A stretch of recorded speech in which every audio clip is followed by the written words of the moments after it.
In this particular example, we are told to simplify the trig expression cosine squared x times cosecant x minus cosecant x.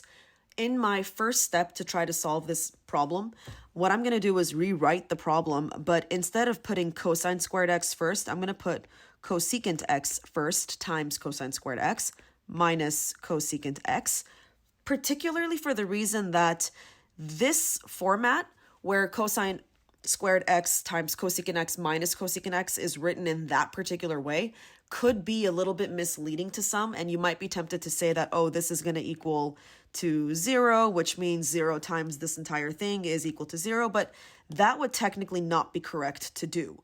So rewriting it in the way that I have allows us to see that cosecant of x and cosecant of x here are both a common factor, so I'm going to go ahead and factor that out of my expression.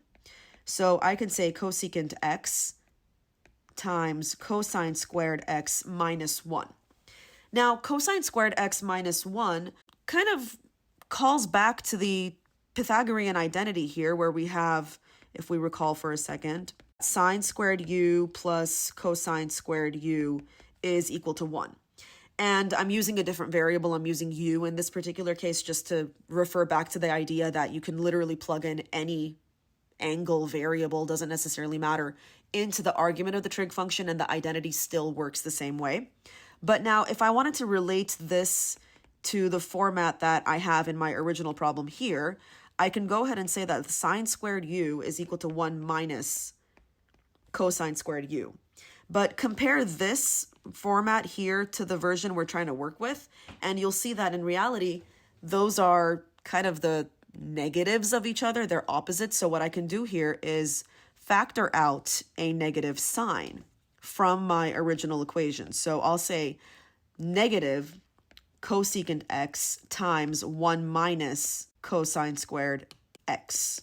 And if we wanted to see whether or not the negative being inserted into the problem is going to work out, let's just see on the side here whether that's going to give you cosine squared x minus 1. So we're just going to track that one here for a second. Negative 1 minus cosine squared u. If we distributed the negative in, that would turn the cosine term positive and the 1 negative. So that will be the version that we had over here, which is exactly what we're doing.